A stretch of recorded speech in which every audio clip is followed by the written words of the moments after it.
তুষারপাতের মধ্যেই ভক্তের মুখোমুখি সচিন। আবেগে ভাসলেন প্রাক্তন অধিনায়ক। ছুটি কাটাতে কাশ্মীরে গিয়েছেন সচিন টেন্ডুলকার।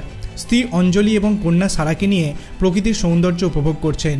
ঘুরতে ঘুরতে দুদিন আগে সচিন চলে গিয়েছিলেন একটি ব্যাট তৈরির কারখানায়। প্রবল তুষারপাত উপেক্ষা করে এক ভক্তের সঙ্গে দেখাও করলেন তিনি।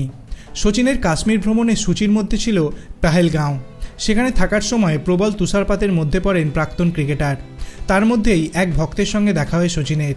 প্রিয় ক্রিকেটারকে সামনে দেখে উচ্ছ্বাসিত দেখায় পেহেলগাঁওয়ের বাসিন্দাকে, যিনি সচিনকে নিয়ে একটি বইও লিখেছেন। তুষারপাতের মধ্যে দাঁড়িয়েই ভক্তের সঙ্গে কথা বলেন সচিন। সেই ভিডিও সমাজ মাধ্যমে ক্রিকেট প্রেমীদের সঙ্গে ভাগ করে নিয়েছে সচিন নিজেই। ভিডিওয় সেই ভক্তকে বলতে শোনা যাচ্ছে প্রথমবার নিজের প্রিয় ক্রিকেটারের সঙ্গে দেখা হয়ে স্বপ্ন পূরণ হয়েছে তার। তিনি সচিনকে বলেন, যেদিন আপনি অবসর নিলেন সেই দিন আপনার চোখে দুফোঁটা জল দেখেছিলাম। সেই দিন সারা রাত কেঁদেছিলাম। ভক্তের কথা শুনে আবেগপ্রবণ হয়ে পড়েন সচিন নিজেও। এর আগে পুলওয়ামায় একটি ক্রিকেট ব্যাট তৈরির কারখানায় গিয়েছিলেন সচিন। সেখানকার কর্মীদের ব্যাট নিয়ে কিছু পরামর্শও দিয়েছিলেন ভারতীয় দলের প্রাক্তন অধিনায়ক। কাশ্মীর সফরে সচিন অবশ্য পুত্র অর্জুনকে নিয়ে যাননি, তিনি রঞ্জি ট্রফি খেলতে ব্যস্ত। আপনার কি মনে হয়, সচিন টেন্ডুলকারের মতো ক্রিকেটার কি ভারত কেন বিশ্বে কি আর তৈরি হবে? আপনার অভিমত আপনি কমেন্ট সেকশনে জানাতে পারেন। ভিডিওটি ভালো লাগলে লাইক করবেন, চ্যানেলটিকে সাবস্ক্রাইব করতে ভুলবেন না। ধন্যবাদ।